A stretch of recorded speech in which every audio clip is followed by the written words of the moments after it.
Well, the story of a man moving out west in his 20s and returning to the Midwest years later with a couple of kids in tow is one all too familiar to me. When I met today's guest, he was living in Missouri, headed out to Wyoming, and is now back in Missouri. Kind of reminds me of my trip to Montana and then back home to Indiana. He's a world-class photographer, world-class videographer, had one of those rare jobs where they put a camera in his hand and told him to go around the state and take pretty pictures. He got to know Wyoming very well. We're going to pick his brain about some of the best fishing holes out there, where the wildlife hides out, how to maybe take a better video, and a few other things that I'm sure are going to come up. I'm Brandon Butler. I'm Nathan Shags McLeod. And I'm Kyle Spradley. Welcome to the Driftwood Outdoors podcast. Well, I think first off, we got to talk Brandon and the Missouri Sports Hall of Fame, because you can now watch his infamous acceptance speech at driftwoodoutdoors.com. And he has a really nice article. You can see the video that was created for him as well. But the funniest part about the whole thing, Kyle, is he got nominated by a podcast listener to get into the Hall of Fame. And can you guess if Brandon even mentioned our podcast while he was up there or not? I mean, probably not. He probably just talked about himself the whole time. But yeah. Ding, ding, ding, ding, ding, ding. He was the only one to get the music played on him. So I will give him credit. He was the first that had to go up there and do it. But it was pretty entertaining. It was very on brand, and it's worth the watch. Go watch it at driftwoodoutdoors.com. The truth is I spent most of the time thanking everyone besides Shags. Everyone at both tables. There wasn't just Yes. one table. There was two tables. So it wasn't just about me. It was profuse gratitude towards everyone besides Shags. And he's the shortest one in the group. So it's really easy you'd think to you would miss him. him sitting at the table. So what happened is not to mention the podcast cracks me up. I got surprised by having to go first. I asked what order we were going to go in. The guy was like, in the way that you're sitting. And I'm like, okay, I'm next. I'm like right next to the podium. I'm in the middle. I'm going to get to hear how a few other people go, what they're going to say. So I'm sitting there. I didn't even take any food because I thought I would spill it on myself. Because we're all sitting up on stage at this like head table, and it was a much bigger crowd than I expected. This was a much bigger deal than I thought it was going to be. And it was amazing. It was really, really cool. They did a great job with it. So they tell me that you have 3 minutes and then they'll start playing the music. So there's a clock on the podium, like a digital scoreboard clock. And I'm like, well, okay, this will work. I can follow the clock. I can get it in. And I don't write my speeches. I bullet point what I want to talk about. And then, I just speak to my bullet points. So I had my list, of bullet points sitting there. And I start into my speech, and I'm maybe 30 seconds into my speech, and the clock still says 3 minutes. So I'm like, this is great. They're not timing me. I'm going to just riff here. So I'm telling stories about, Montana and kind of how I met Don Thomas and getting into writing. And then I look down and it's like under 40 seconds and the music starts. They start playing the music and the clock is under 40 seconds. And then he starts panicked. Panic starts thanking people. I panicked. I skipped over Driftwood Outdoors. I had a whole section where I was going to thank Shags, talk about Driftwood Outdoors. I didn't talk about the newspaper article. I didn't talk about the podcast. And then I skipped over the DNR, where I was the staff writer of the State Conservation Magazine. And I just went into thanking everybody on my list of bullet points. But I would have already covered Shags like in the body of the speech. So it's not funny in the sense that like I recognized it right away. I looked around the table and I'm like, oh shit. Like, and my stomach like went out. I mean, I'm not joking now. I'm telling the truth. Like I was like, oh my God, like because he was in the video. Like they played this really nice video. He's the only he's the only name I wrote about in the article. I'm in like all the like a bunch of the pictures up there too with the celebrating Brandon, us fishing out on the river we no longer speak of. So to his credit though, I gotta tell him you came up and you're very apologetic. It did make me laugh. It kind of reminded me of the time you shot Uncle Steve's deer when he moved all the way out here, flew all the way out here to shoot a buck. And I kind of laughed it off of like, well, it's a win-win because I'm never going to let you live it down. And if I ever get nominated or if I ever get inducted, then there's going to be a very large section of my speech about how he left me out of his. So it was a very cool event. He's going to be able to. What I've been thinking about this ever since, and in knowing him, he thinks he's going to be able to hold this over my head. So I can't let that be. So I am going to now read with this beautiful backdrop that Kyle Herrick made for me. So everyone, I want you to feel like you're there in the audience. There I am on stage in my nice blue suit. And this is what I texted Shags later that night. I said, man, what a day. Thank you again for being there. Last night was a lot of fun because we went out in Springfield, had dinner, played some pool. My girls, so Bailey and Annabelle, are still starstruck by you. Their friends think it's so cool that they get to hang out with Shags. What I wish I had said on stage today. Nathan, also known as Shags, my business partner and my best friend. We have had an amazing run in Missouri. Two dudes from opposite sides of the country meet up in the middle of the country and come to the same conclusion. The fishing and the hunting in this state is remarkable and worth fighting for. And fight we have. And while having a lot of fun along the way. And meeting so many incredible people along the way as well. We're only getting started. Driftwood Outdoors is going to grow, and we're going to continue doing what we can for conservation in Missouri while making sure we enjoy the ride. You're a great friend. Having you in my corner helped me win some fights. Otherwise, I might have lost. Thanks for always being there for me. I love you. Aww. So now you can't make fun of me anymore. That would have been. That was really good. You must be a writer or something. And it's behind us. We are moving on. It is now the award ceremony you don't speak of. That's right.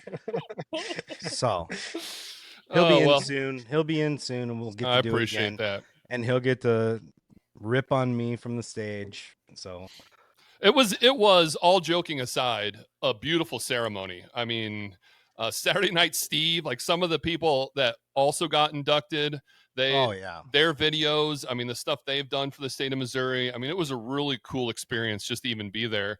And that's why I suggest you do go to driftwoodoutdoors.com and just watch the whole thing because it's pretty powerful. There's a lot of good people doing a lot of good things for the state when it comes to outdoor conservation and sporting events.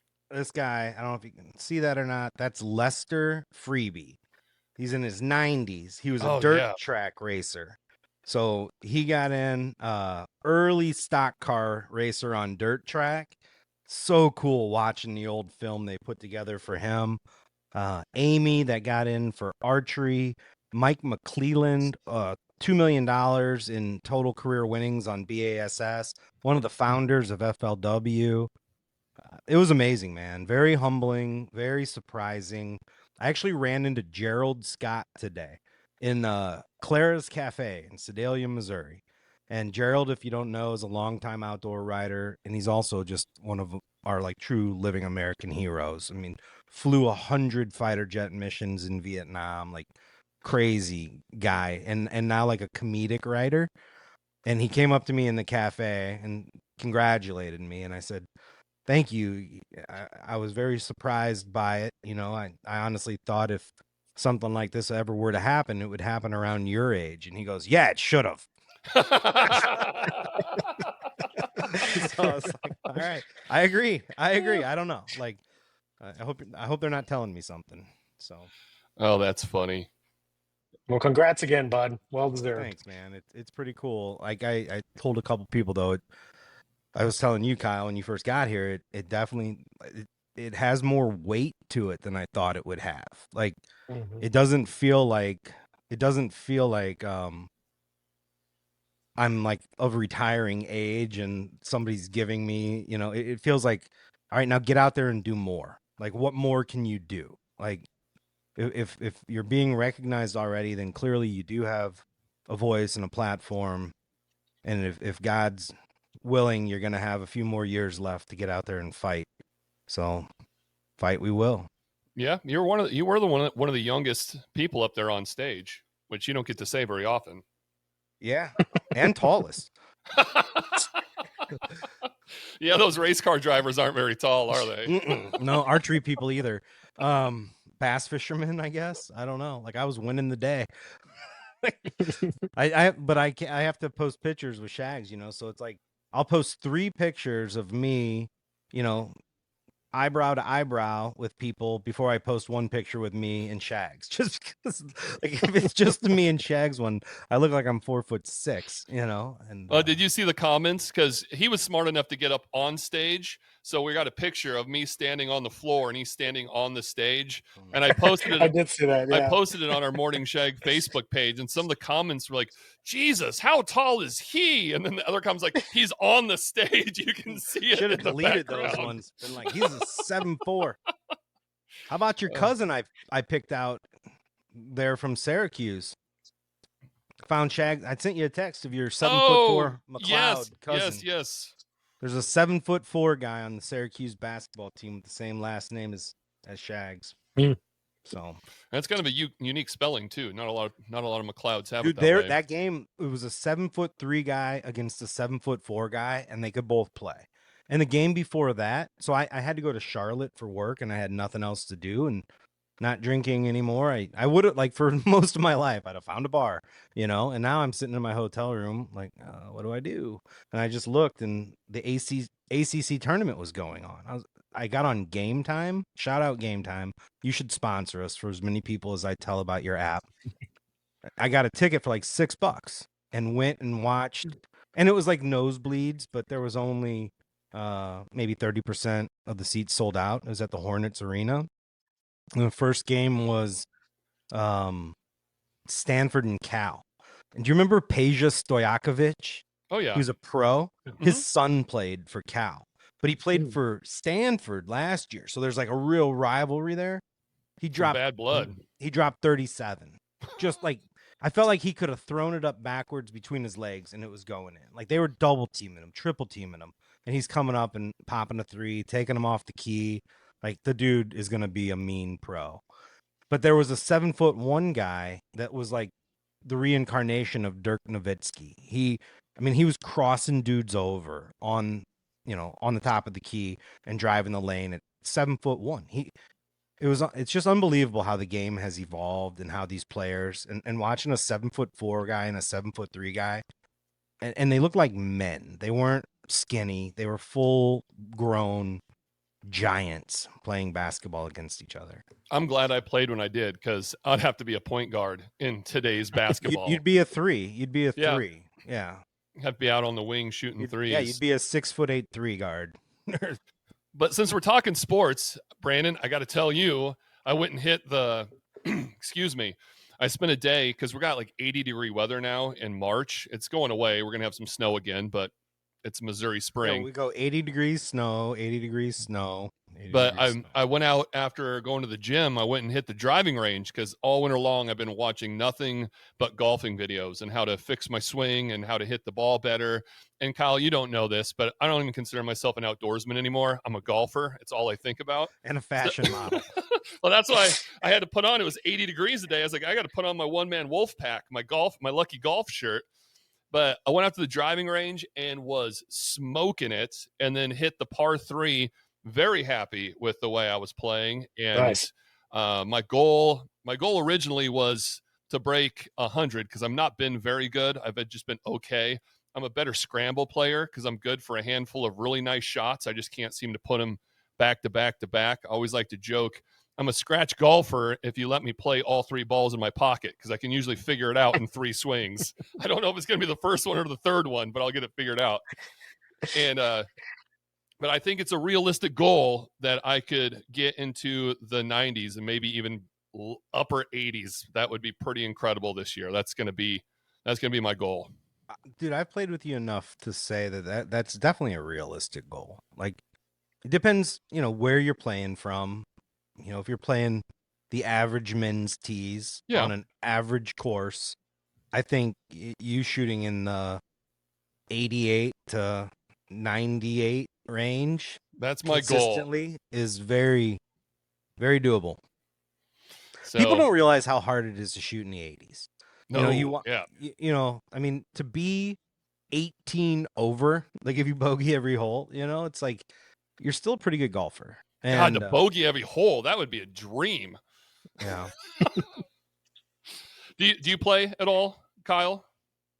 No, I'm strictly Lake of the Ozarks putt-putt golfer. That's the extent of my golfing career. So, he's like, what the hell? I thought this was an outdoors podcast. It's yeah, like they got some good courses down there.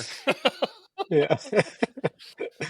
Well, all right, let's get into the outdoor talk then. I got my golf fix in, set my goal out there into the real world, projecting it so it will happen. It's out there now.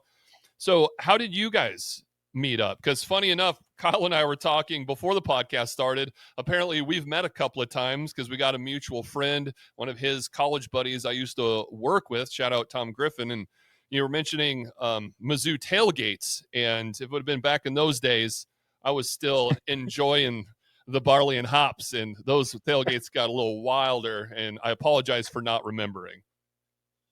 That's totally fine. Yeah, same. Early 20s, right after college. Yeah, same. It was just good times, but it's hard to forget you as a 8 foot tall person. So yeah. So, how did you and Brandon meet up? We met. I'll tell the Us, story real yeah, quick because it was a yeah. big. Go It ahead. turned out to be a big conference for me. We met at the POMA conference, Professional Outdoor Media Association, in 2009. I still lived in Indiana. Never had a thought of living in Missouri, and I was at the St. Louis conference. Same conference I met Bobby Whitehead at for the first time. Same conference I met Bill Conway at for the first time. And I met Kyle, and there was another gal there named Tina Casagrande, who's got a magazine here in mid Missouri called The New Territory. So, like, some really cool people came out of that one conference. And Kyle was a student at the University of Missouri at the time. And I think you and Conway kind of started staying in touch, right? And I might have stayed in Hmm. touch with you through that. And then we became Facebook friends and just kind of followed the journey ever since.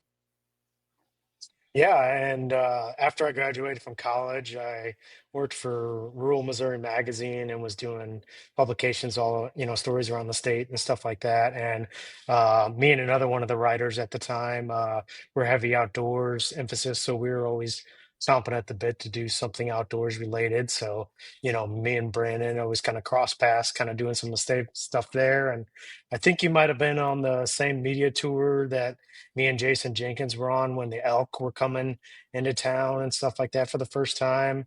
I feel like maybe, and so yeah, just kind of kept crossing paths over the years, and stayed in touch through social media and like-minded friends and stuff over the years. Yeah, I was on that tour, and I got some really good photos from that tour.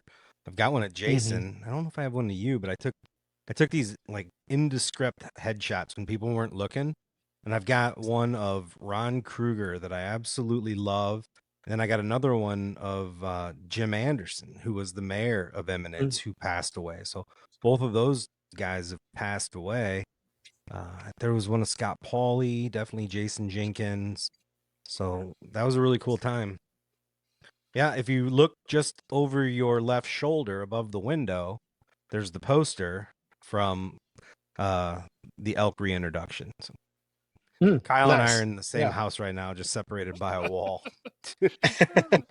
Okay, he's actually staying over. We're having some steak and lobster when this is done. Yeah, living the Fancy high life. lads. I That's know. I impressive. know he rolls out the red carpet for Oh, Holy me, he for some smokes. reason. and I'm a client. I'm the client. I'm feeding him, housing him. So He's paying me. he's going down to Retrieving Freedom tomorrow to make some videos for me. So he's on the payroll. Oh, that'll be cool. Have you seen the facility yet? No, I haven't. Oh, No, you're in and for a first treat. time. I'm excited for it because following on social media and hearing from Brandon from everything that he's been doing, it sounds like a really awesome nonprofit, and just can't wait to see all the puppies and what they all got going on down there. That's a really good segue, Shags, because one of the videos we're making is a tour of the facility. I don't know why that has never been done before. I Yeah. scratch my head often wondering that, but we're going to do the whole like coming up the driveway, open the front doors. I'll be standing there, welcome to Wally World, kids, and Kyle will follow me through the building and we'll show the whole commons area, the training room, maybe do a little overhead photography.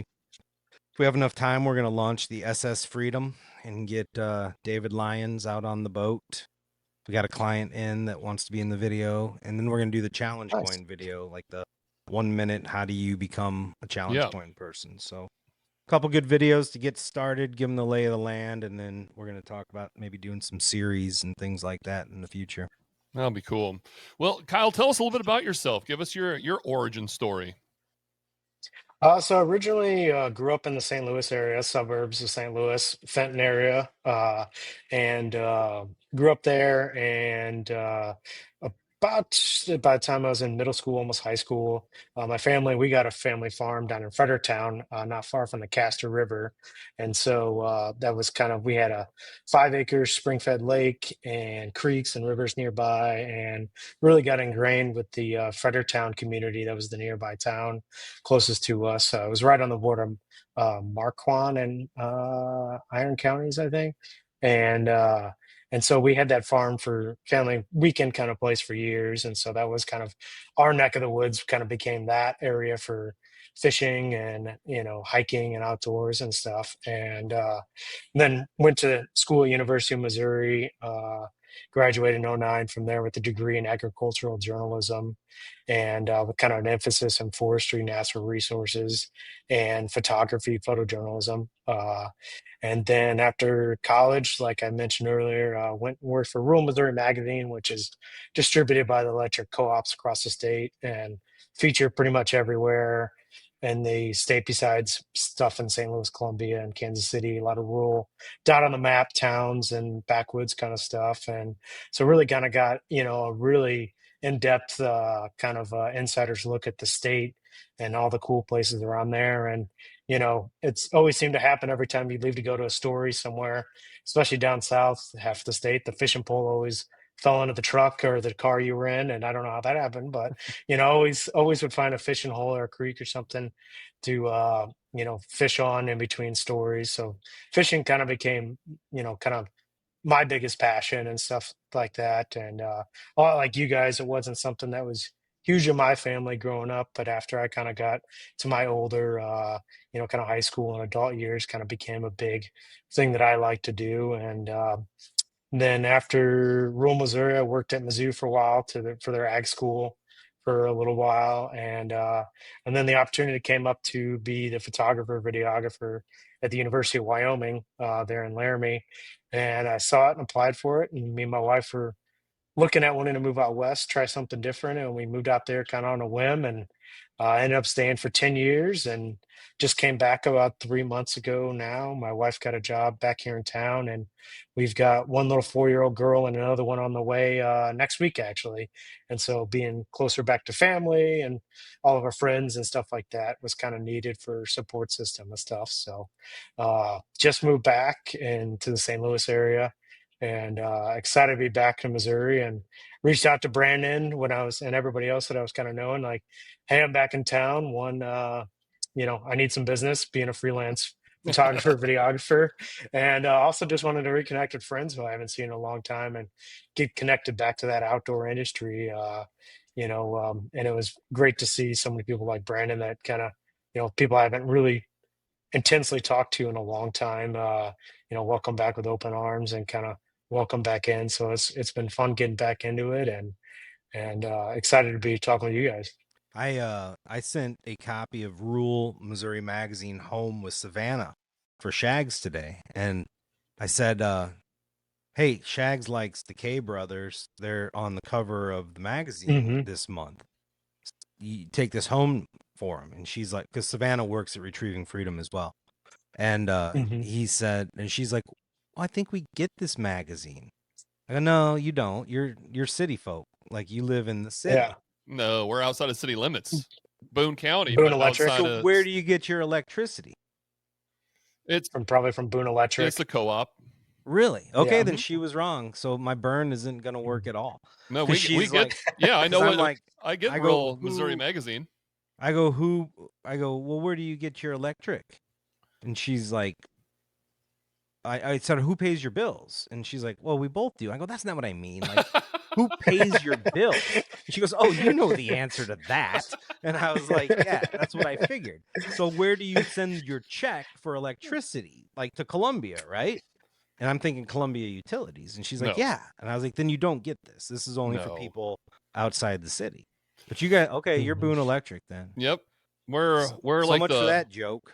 we're the last house. Like I found the one, like there's a city limit, and then we're on this side right outside the city limits because I didn't want to deal with their stupid trash bags argument. Or is it a can? Can we have a can? No, you have to have bags. And now it's back to cans. And like, nope. Well, I'm all right living in Boone County, but I just don't want to live in the city of Columbia. That's right. Well, I got some questions about photography because I know Brandon Sure. takes a bunch of photos. I don't do a lot of outdoor stuff. Well, I do, but I don't. All my photography was very strange and more of like doing reflections in storefront windows and then Hipster yes, stuff. Yeah. definitely. And Savannah's very artsy, so we would print them out on canvas and then she'd paint on them. And I mean, we cool. took third place in a competition in the Columbia Arts. They crashed the high school talent show. No, Yeah, you beat the 4-H kids. it was In the the big state one, fair. man. The Columbia Arts program or whatever they do every year that's at the central bank now. But my question is like, how do you? I was looking through your gallery and appreciate you checking out Oregon. You got some cool Oregon shots in there too. But just like Crater Lake is a very popular photography destination. How do you find an angle or an eye or even on some of your waterfalls that make your photos so unique? Yeah, so I guess I should have talked a little bit about some of my work. Yeah, most of my work that I do for my own freelance business is, a lot of commercial corporate stuff. I do work with a lot of nonprofits and a lot of kind of conservation groups and stuff like that in Wyoming, and then now trying to transfer a lot of that over here in Missouri.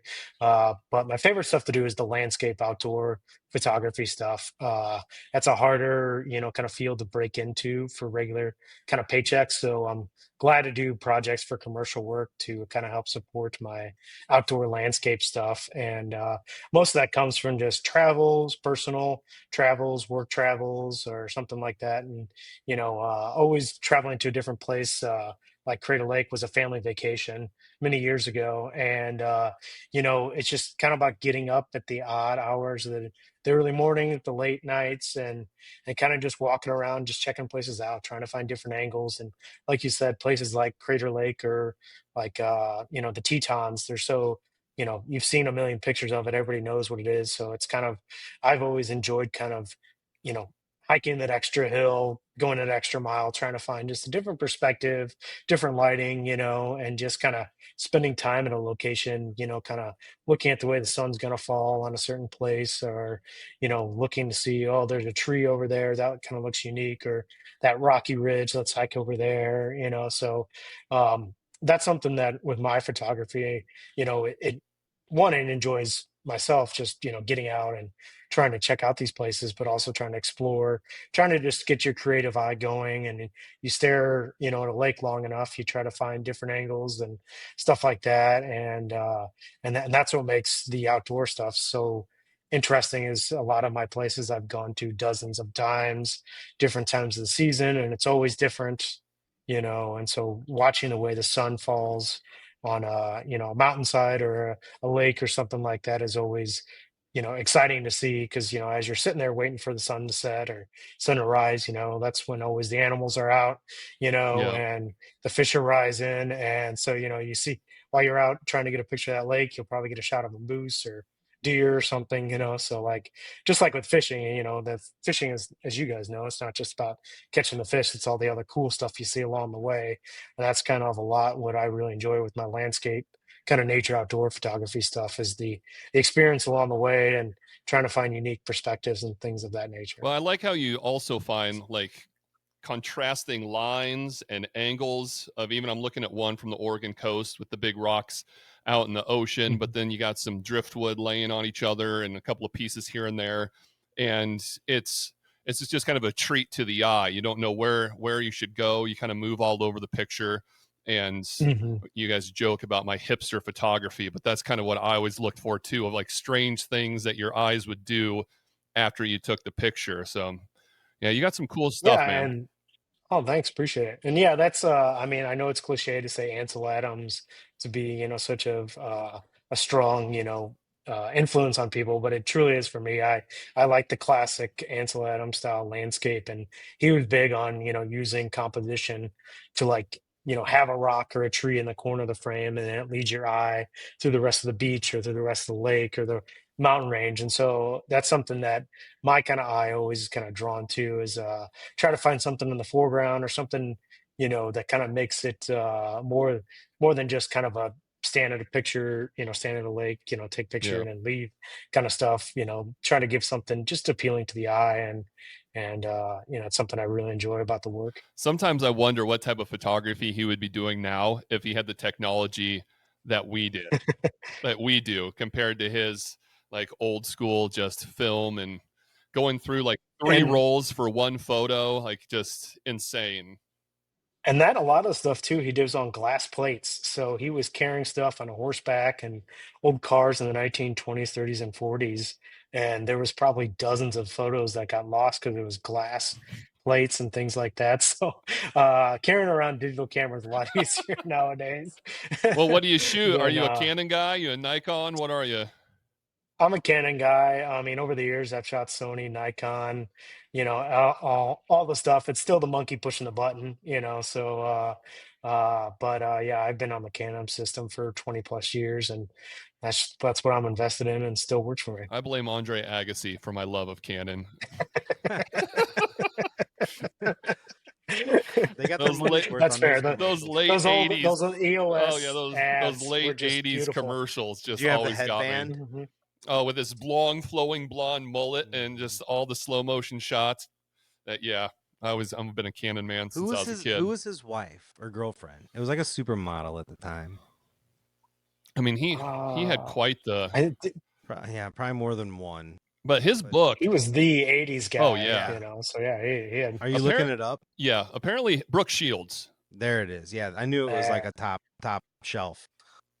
Yeah, apparently his autobiography is incredible. I keep hearing everyone talk about it. If you haven't read it, you need to. So it's always been on my bucket list to get around to. I just haven't done it. You're definitely a incredible photographer. There's no question about it. Later on, we'll talk about your book in Wyoming.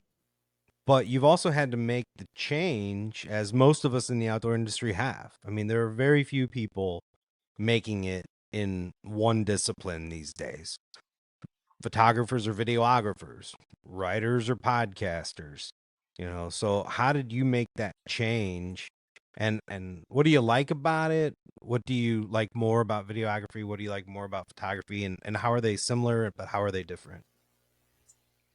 Yeah, so videography was when I was in college. It was like, yeah, maybe kind of learn it, maybe it'll happen. And then the second I graduated in 2009, it was like, every job I was applying to, do you do videography? I'm like, no. And like, well, you should be doing it. So I found out real fast that like the videography thing was something you need to do. And now it's like, yeah, if you're not doing both or one of them's really strong, like it's really tough to get hired. And so, I immediately started picking up the camera and learning the videography side. And it was something that was a lot of self-taught, screwing up over the years and stuff like that, learning by screwing up kind of stuff. And as the video stuff kind of started to evolve for commercial work and storytelling, was kind of what really kind of drew me to it. Was it just gives you another avenue to tell a story. With photos you get to involve one sense, it's just your eye, whereas video, it involves the eye and the hearing, and kind of more emotional side. So being a kind of a traditional journalist, originally by trade, I'm still always about that storytelling aspect, and video just gives you just a more avenue to tell someone's story, to put emphasis on emotion or certain things stand out, and it just allows you to kind of see and hear stuff. You can take a picture of an elk, at sunrise with beautiful light and it looks awesome. But once you can add that same moment of the beautiful light and the beautiful scenery, but you can hear that elk bugle, in the background, like that just adds just another element of our senses and evokes our emotions. And so I just really enjoy the storytelling aspect of the videography stuff, that you can just kind of show people more things and let them hear and listen. And because a lot of my work that I do is all kind of people based. I interview people, get natural questions. I don't really do a lot of read off the script kind of stuff. And so, like the videography stuff, is you get that true human emotion, and it kind of pieces together stories and allows people to kind of, delve into it a little bit more than just a photo and a caption can sometimes do. How does your equipment cross over? A lot of it is kind of at the same time. If I'm shoot the cameras nowadays, shoot photos and video at the same time. It's just a flick of the switch on the button or a quick menu change. And so a lot of times when I'm at a lot of my landscape shoots, I'll shoot some still photos, shoot some video clips, shoot some time lapses. I'll sometimes we'll have two or three cameras running at the same time. One's running video, one's running time lapse, one's running stills, and so it allows me to kind of build up my stock library of not just photos, but also video and, kind of different elements. And you mix in drones with that. So then it gives you a whole new different perspective and angles and stuff. So, a lot of it is kind of all done in the one same camera, and you kind of switch them back and forth. Event kind of things are really tough because, you have to pick one or the other at the moment, but, it's pretty easy nowadays, and I gear my gear set up towards being able to switch back and forth between photos and videos pretty easily. Dude, I was at the Whitetails Unlimited Deer Camp banquet like this past weekend, and they had this amazing infrared drone. Like, it was incredible, up on the live auction. And it had like a certificate next to it or something. And I didn't read it. I went right over to the person that was selling the You Pick First tickets, because it's for like deer recovery and stuff like that. Like, you can, I was like, dude, this will be amazing for Driftwood Outdoors. We got to have this drone if I could only win it. And I bought the ticket, and then I'm looking on the live auction, and there's nothing about a drone on the live auction. And Price Nichols is a buddy, and he's one of the auctioneers. And I'm like, dude, where's the drone on this? And he goes, no, dude, that's the drone he'll use when he comes to your house to do like a herd survey and all this. So they all made a big wisecrack at my expense during the live auction, because apparently it's like an $18,000 drone that they weren't going to auction off there. It's like, well, make the flyer a little bit bigger, but because the drone technology now is absolutely insane. It's incredible. Well, we talked a little bit about that when I had that guy come out to look for that buck that I thought I had shot. And I mean, we talked about how you could use it to do those herd surveys. It's unbelievable to be able to fly one of those drones and see the deer live, like real time. Oh man, the technology's nuts. But with my luck, I would have flown that straight into a tree and it would have just exploded. Like, we're gonna have that dude on, that mid-mo drone recovery guy. Because I'm a video guy, I'm a video gamer, but how hard is it to fly that drone around? I mean, it's a little bit easier nowadays because some of the drones have obstacle avoidance. They have several sensors on them on each side, behind, up above, down below. And so a lot of times the drones now, once you get above like the $500 price point, they have obstacle avoidance. So, it can avoid the drones. But yeah, like my first drone I got like 9 years ago, it did not have that. And so I had quite a few close calls, buzzing the tower, running into a few things, because once you kind of get it up in the air, uh, you know, 100 feet away from you, it kind of gets pretty small pretty fast. And, you also kind of hard to see where's that tree coming or something like that. So I've been lucky, knock on wood, to not crash yet, but I'm sure at some point in my career, it's definitely going to happen. Did you bring a I've drone? had quite a few close calls. Yeah, I did. Good, Yeah. because I want to get some shots of the SS Freedom tomorrow, making Nice. initial cruise around the lake. Yeah, did you just hear Shags admit that he's a gamer? And earlier he was talking about being a golfer. Now he's admitting to be a gamer. I've always been a gamer, He's man. wearing Come on. orange shirts. It's like when I told you I quit drinking, Kyle, you can see it was for good reasons. So this is how I pick my outdoor podcast partner. Multifaceted. I do a little bit of everything.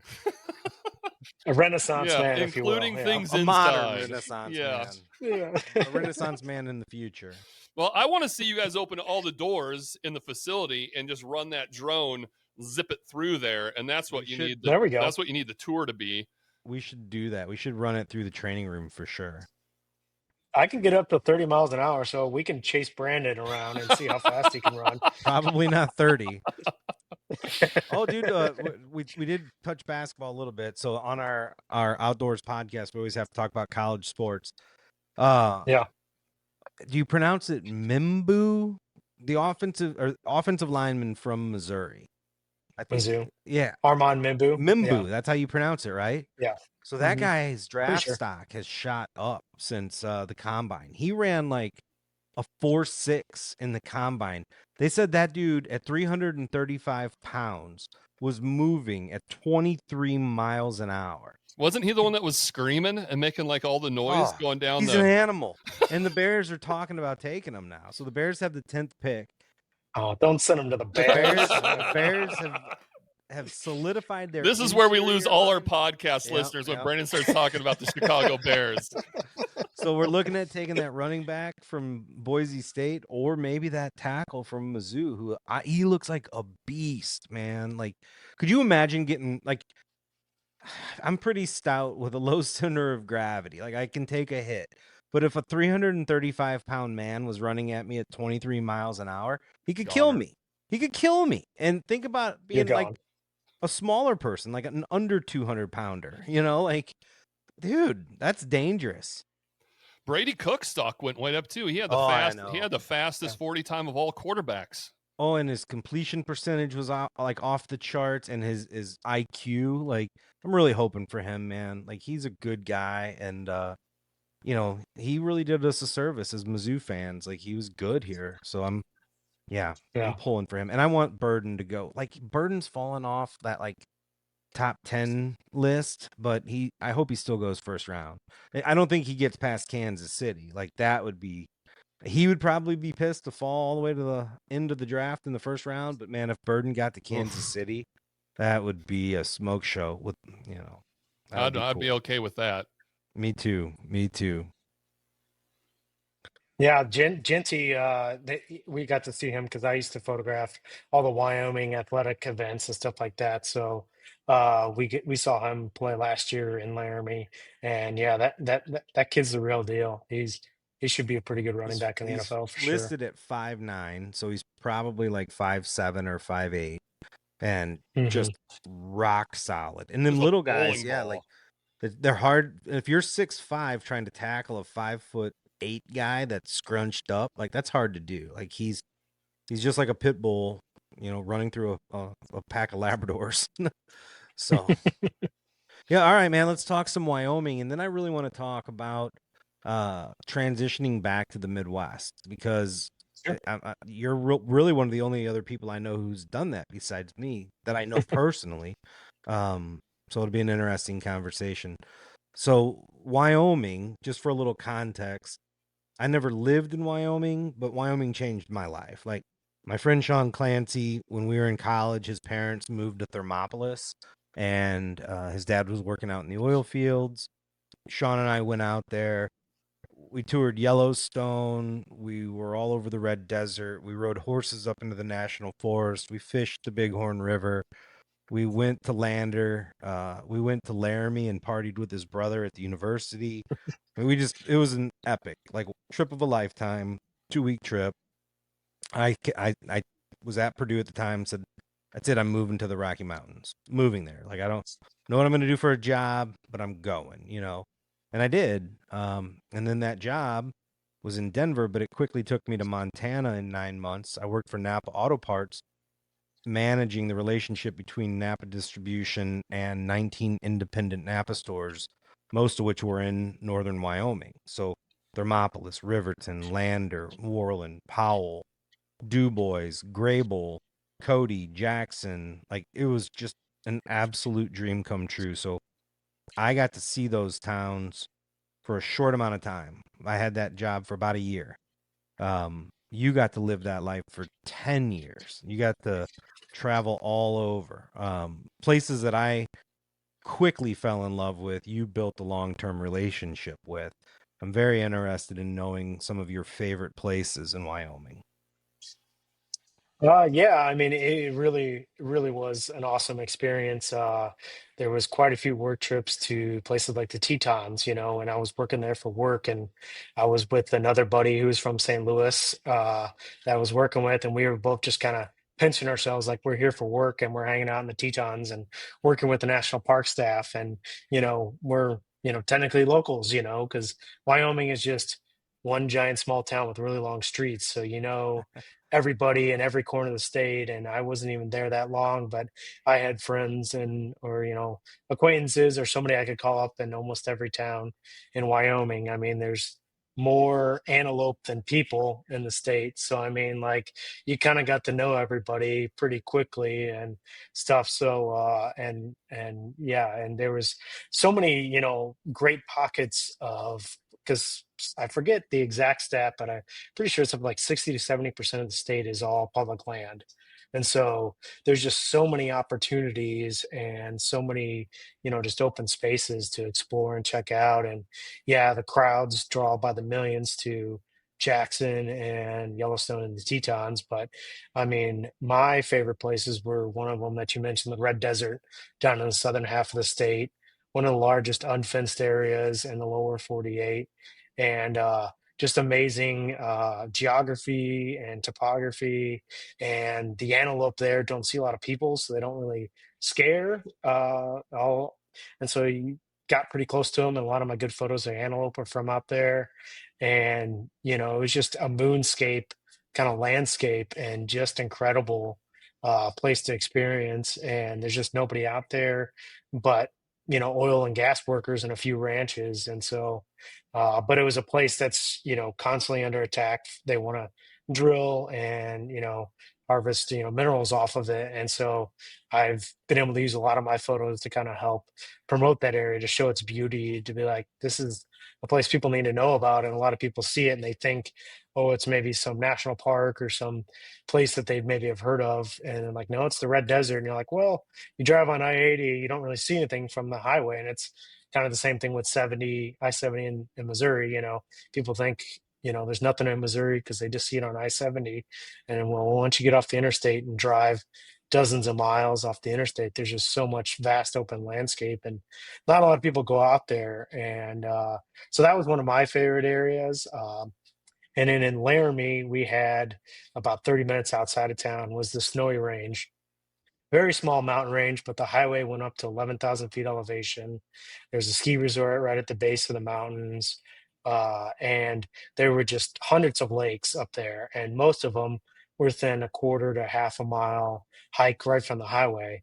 And so for photography or for fishing, it was very easy to head up there for sunrise, fish for a couple hours in the morning, and be back into town, and you just were up at 11,000 feet elevation and you were back in town within 35, 45 minutes. And so that was kind of my home base, my home mountain range there for 10 years, and really got to explore a lot of areas of that. And, was always after elusive golden trout, and they stocked it with splake, and they had rainbow trout, brook trout, cutthroats, and, nothing big, but it was just breathtaking views that you would have with a mountain peak right behind you, and you were just 30 minutes from home. So that was kind of our main stomping grounds. But also spent a lot of time in the Bighorns, got to see that. That was a lot more spread out mountain range, not as kind of straight up front like the Tetons are. And then my all-time favorite place was the Wind River Range in western Wyoming.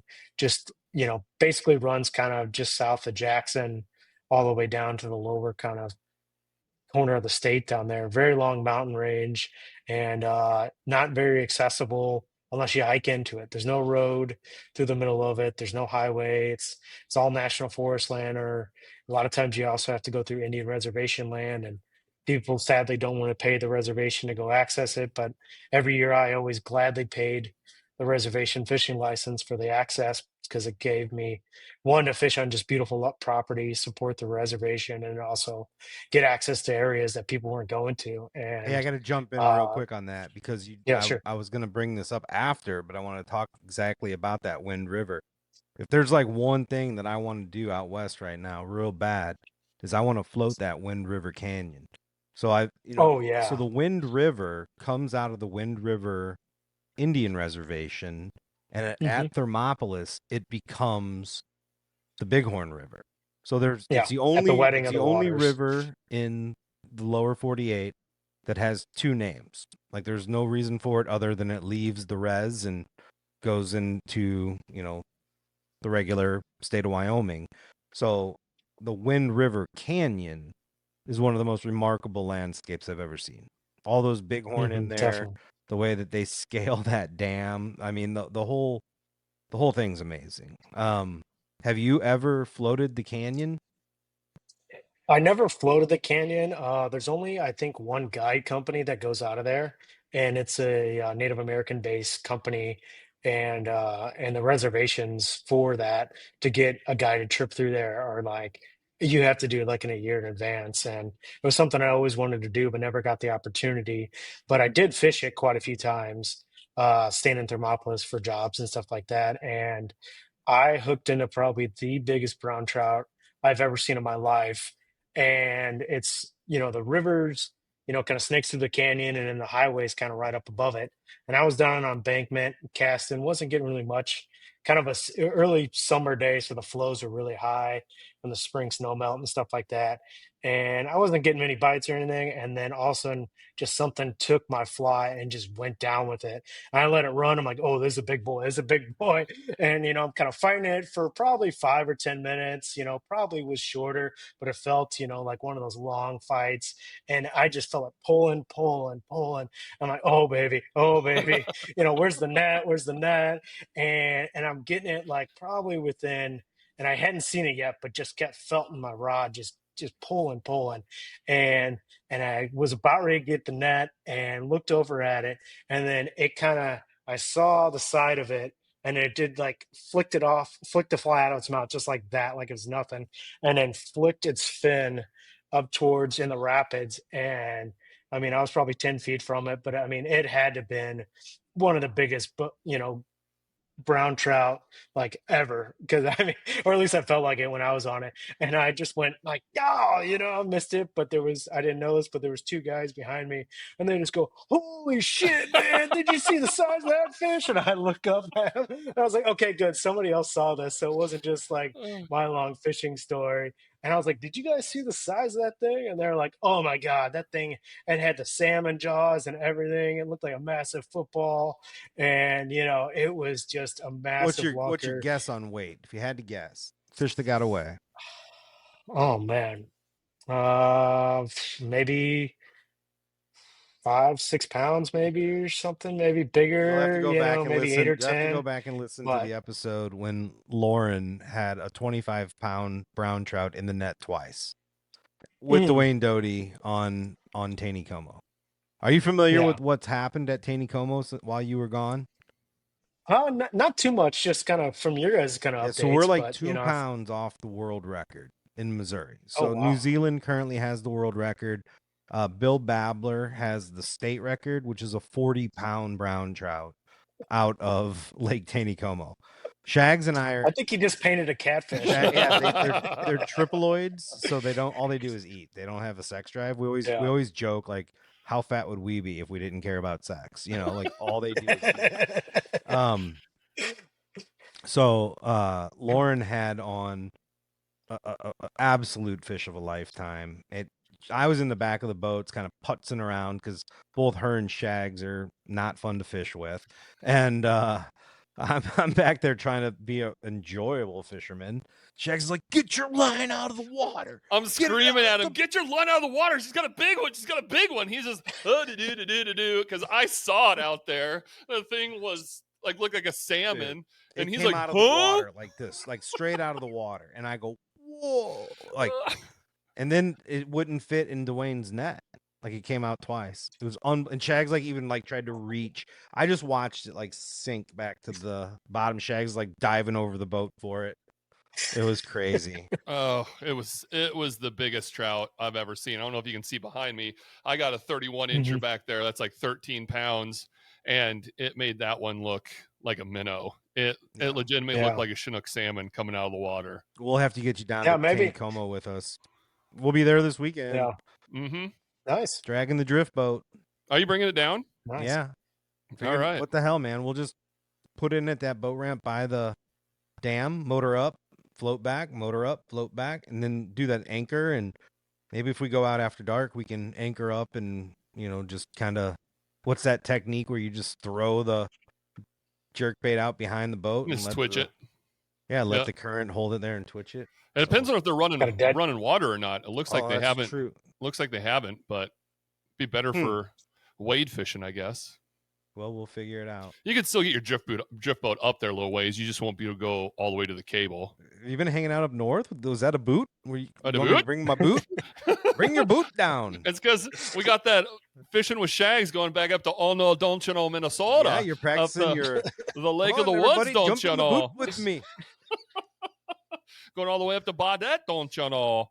Yeah, that'll be fun. You're gonna end up on an episode of Fargo. That's what's Mm-hmm. gonna happen. Yeah.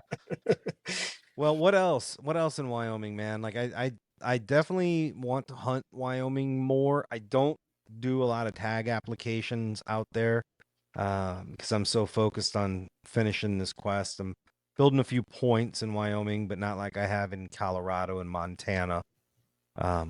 You probably know where all the elk are hiding, though, don't you?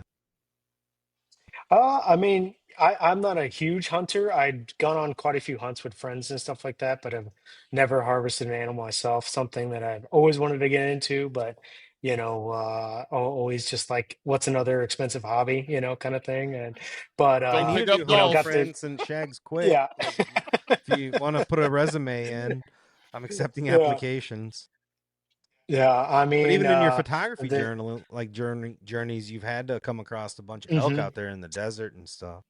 Yeah, there was an area northeast of Laramie called Laramie Peak. It was kind of like pretty secluded kind of natural forest area and doesn't get the huge crowds like a lot of the other natural forest areas do, but saw tons out there. And we had some pretty good overwintering elk down in the Laramie Valley, just outside of town where I lived. And then obviously any part of the western part of the state, once you get towards the winds and Jackson and stuff like that were huge, but that Laramie Peak area, as far as southeastern Wyoming, where I was at, was probably the biggest draw for elk. And you would see a bunch out there, and then along kind of the snowy range that was near us too as well. You'd see, especially during the overwinter and late winter, early spring, they would come by a lot pretty often. But I mean, you'd always seem to run into them, all the time. And, it kind of got to be a regular occurrence to always see, the trifecta of a muley, an elk deer, and a moose, on the same drive kind of thing. And so it was, and I guess antelope too. Always see antelope. Wow. All right, man. So being out there 10 years, I mean, that's a long time. I only did 4 years, but being out there 10 years, you also had your first kid out west. I had Bailey in Montana. So you definitely feel like that gives you some sense of credibility. Like I was there long enough to have a kid there, and and that's not me like working my way around as a professional athlete. Like I was living there and starting a family and all that. Um, you leave there, you come back to the Midwest, and you think to yourself, what? Like, what do you feel? I mean, one, I was just very happy that my little girl, she was able to experience some of the Western lifestyle. She got to ski.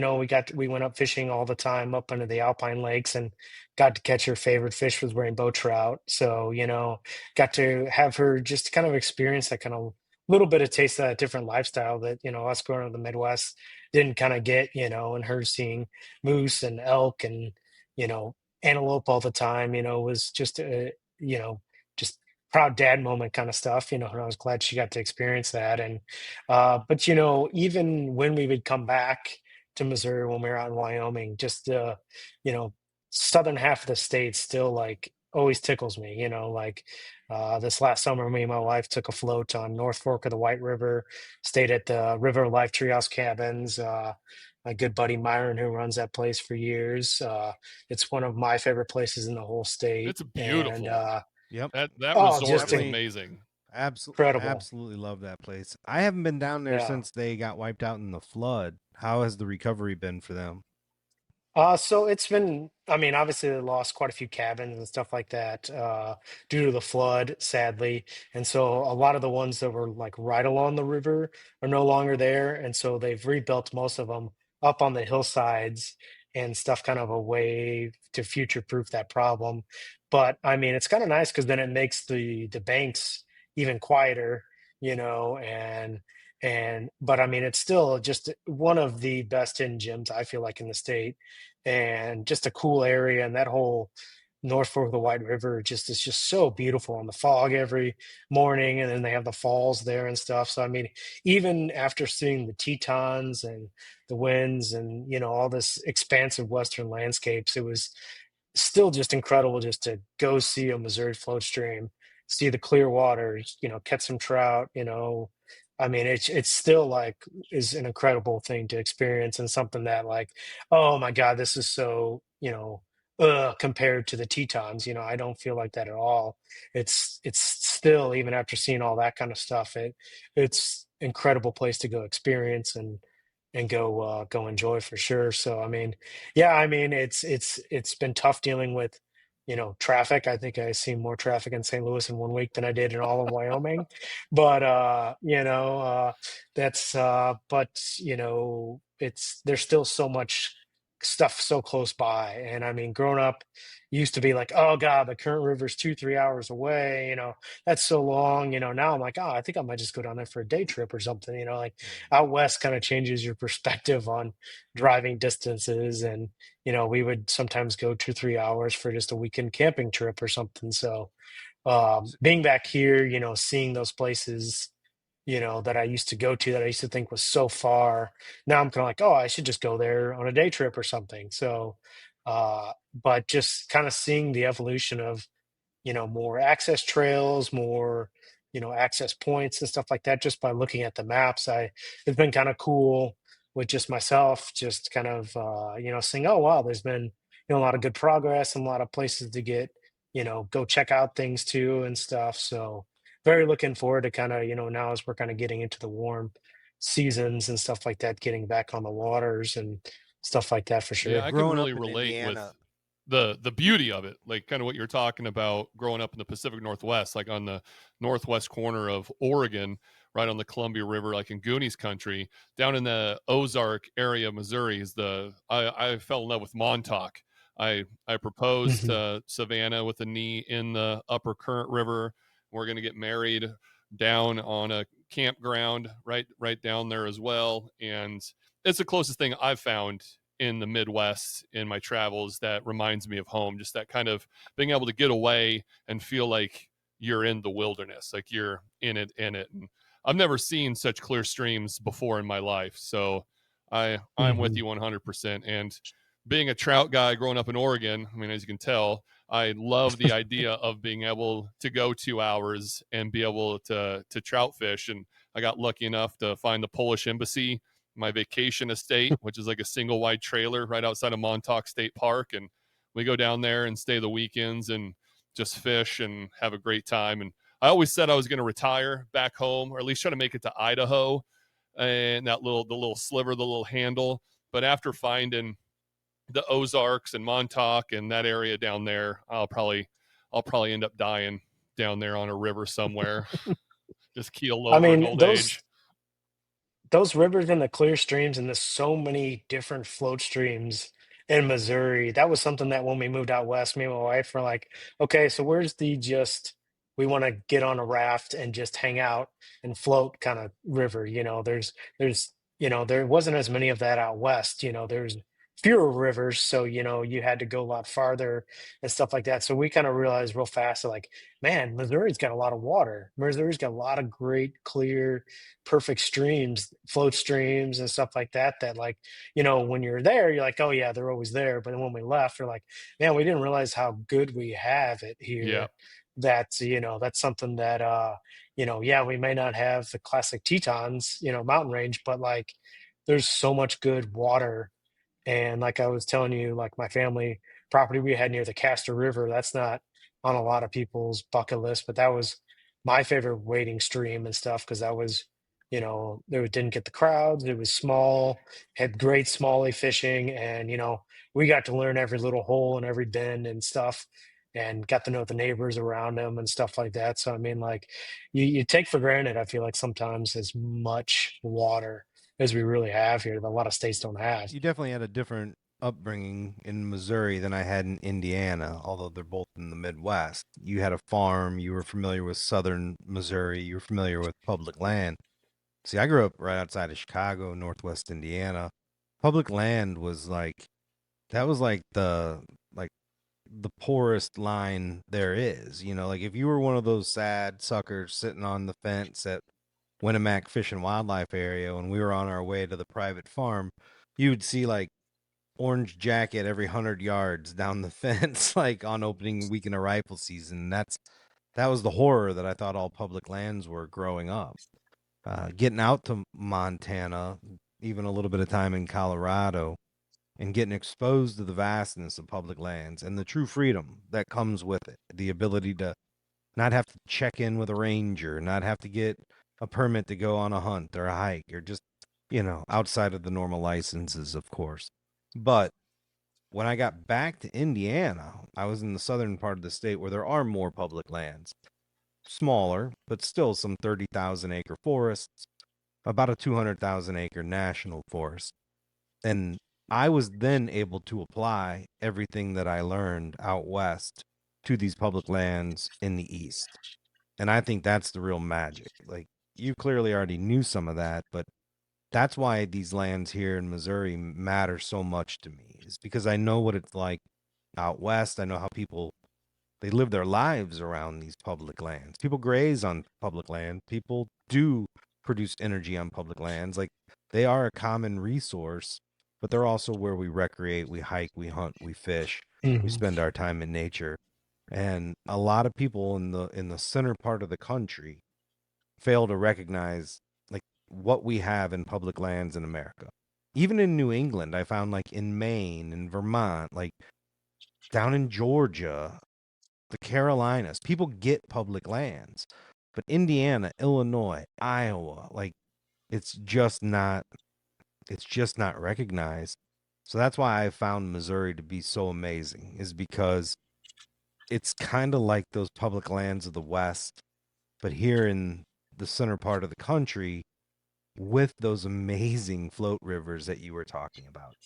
Because if God were to be like, Brandon, you got one more day on this planet, like, how do you want to spend it? I'd be like, load up my family and my friends. We're going to the river. We're going to float current river. Like, that's what we're going to do, you know?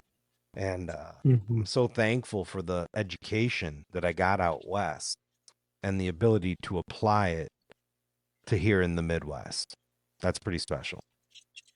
And that's something that I try to with my photography is I shoot all the stuff on public lands and hoping to, not only show people beautiful places and beautiful things, but encourage them maybe to go out and check it out. So a lot of times I hear people, oh, where's that at? And I'm like, oh, it's just right up the road or something like that. Even when I was in Missouri, I was doing a lot of that as well too. And so I mean, it's always that constant too. If people don't know something exists, they don't want to help protect it.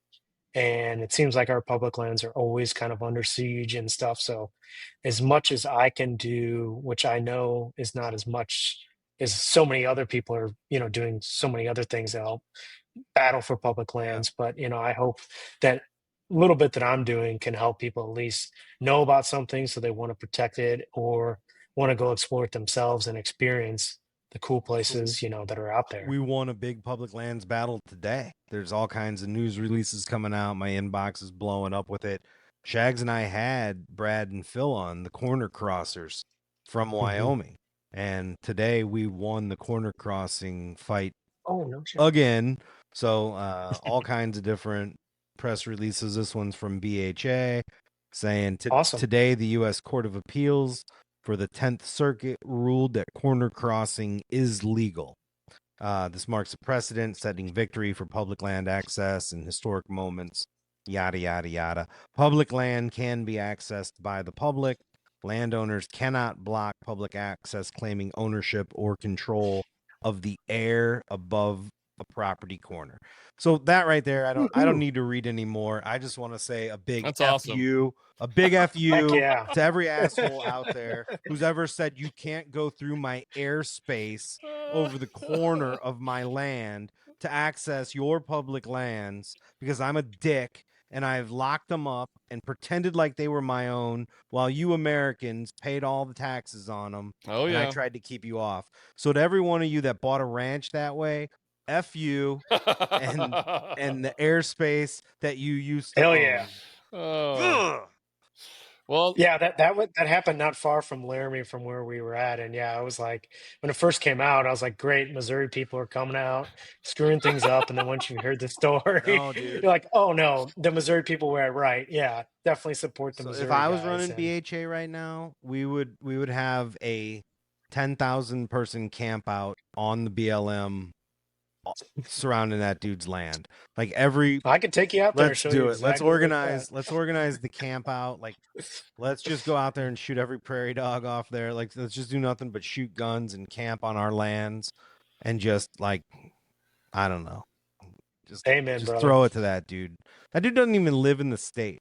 And he's locked No. up, 20,000 acres of public land, not letting anybody else step foot on it, and then throwing millions of dollars at it, suing these like common dudes from Missouri that are just trying to go hunting for devaluing his land because the scam that he thought he was running in buying private land to landlock public land. So when he sold his land, he'd be like, well, all of this public land isn't really ours, but no one else can use it. Well, suck it, dude. now we need to just start selling those ladders. Get those Yes. guys to start branding that. Slap the Driftwood Outdoors logo right on it. Get your Driftwood Outdoors corner Get your crossing corner ladder. crossing ladders here. All right, 2 for guys. Put your 1. face on it, Shags. Well, before we start wrapping this up, because it's getting past my bedtime, we got the mystery bait bucket right here. What you see is a little vintage bait bucket. We got the Midway Antique Mall, and we have people that submit questions randomly. You can email us, info@driftwoodoutdoors.com. You can sneak into our DMs on social media, on Facebook and Instagram. Ask a question. Very rarely does it have anything to do with the outdoors, but it's a fun way to wrap up the podcast. I hope this one's about the NCAA tournament. Be about the NCAA tournament. Be about the tournament. How many games will Purdue win in the tournament? 2. This is Josh Garrett. Says, what's the best piece of advice you've ever received? I know I have mine if you guys need a second to think about it. Go ahead. So mine is fishing related, shocker, and it's from one of the best fly fishermen I've ever met, and on Lake Taneycomo, and he was known for sight fishing big fish, Chuck Grease, and he's really the reason I really got into fly fishing, and I've learned a lot from him. And one of his analogies, it's more of an analogy, more of a story than actual advice, but it works. That anytime we were sight fishing and would find a big fish, even if they weren't feeding, his idea was that if you're on the couch watching football or watching the NCAA tournament and someone goes, do you want a potato chip? You'd be like, no, thanks. I'm comfortable. I don't want to get off the couch. I don't want to go to the kitchen. But if that same person walks right past you and puts that potato chip right next to your mouth, you're going to open your mouth and you're going to eat it. We're putting that potato chip right in front of that fish's mouth. And I can't tell you how many times on my own fishing streams where I saw a good fish that wanted nothing to do with anything. But if you got that right drift with the scud and you put that right in front of his mouth, sure enough, he would open it and eat it And I can't thank Chuck enough for that advice. Of that, I always joke, I'm putting potato chips in front of their mouths. That's what I do when I'm out sight fishing for big fish. So thank you, Chuck, for that. Yeah, Chuck's been battling some health issues. We want to send our love and well wishes, and we think the Cancer world of that. sucks. Think the world of that dude. So We kiss love and you, fish. man. Kissing fish. Catching big ones. That guy was known for catching big browns on a fly rod in the fall on Lake Taneycomo. He's a legend. Always will be. You know, I'll go next and say that I don't know if this is the best advice, but it's the piece that comes to mind in this moment. And I did talk about it in the infamous speech, but I met Don Thomas when he was doctoring in Lewistown, Montana, and saw all of his books in a bookcase. And, you know, he had maybe 10 or so at the time, hunting and fishing books. And he came out of his office and he had blood on his jeans, and it wasn't from a person. It was because he'd been elk hunting in the morning and came to the office, the doctor, and got to know this dude. His dad won the Nobel Prize for inventing bone marrow transplants. He was a house call doctor with a float plane in Alaska. I mean, you want to talk about a real Renaissance man. Don Thomas, who's been on the podcast a while back, is just a hero of mine. But I went to him and said, man, I'd give anything to be an outdoor rider. And he just said, do it. Like, why don't you do it then? Like, there's nothing stopping you. Do it. And if he hadn't said that, maybe I'd still sit here today thinking, I wish I'd have been an outdoor rider. But, you know, 20 years later, I'm in a Hall of Fame for it. And that's it's hard to believe. I can picture that moment of standing there looking at his bookcase. I'm sitting there in my stupid suit, carrying a bunch of drugs to give away, and here he comes out like doctoring in bloody elk jeans, and I was like, I found my person, and he just said, do it, man. And then I submitted some articles to him, and it was funny. I always say it was very much like that scene in A River Runs Through It where he just crumples it up and is like, do it again. You know, he's like, that sucked.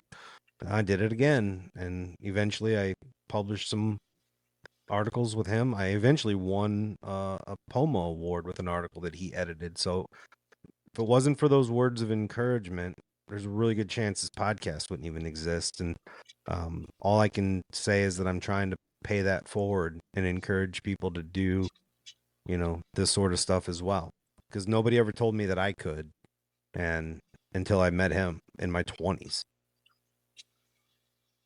So just do it. Just do it. Just do it. I would say for me, I don't know who exactly told it to me or if it's something I just conjured in my brain at some point, but I've always kind of lived by the philosophy of be somebody wants to have a beer with. And that doesn't mean go out and go drinking, have a beer. It could be coffee, whatever. But anytime people want to spend time with somebody, they want it to be a friend. They want it to be somebody welcoming, somebody, you know, that makes your day better. And so every client that I've always had, every friend, I just want to be somebody wants to have a beer with. And I think that just goes be a good person, you know, that kind of stuff. And I think that's what's helped me along the way, especially in a small state like Wyoming, you know, where everybody kind of knows everybody. You got to be nice to your neighbor, kind of stuff was yeah, just kind of being, you know, just a good person to people around you, and good things will come. So Oh, dude, I'd that's my have a bit of beer with advice. you, an NA beer, because you showed up at my house with this sweet hat today. Like, he's like, look, I was in Wyoming, so that's Wyoming leather with an Indiana symbol. He goes, I know a damn Hoosier who would want that. You know, I read an Yeah, article. I shout out. told Kyle I read an article about that recently, and it sounds like the way Hoosier became derogatory in Missouri was through a strike, and workers in St. Louis were on strike, and them damn Hoosiers came over and took the job.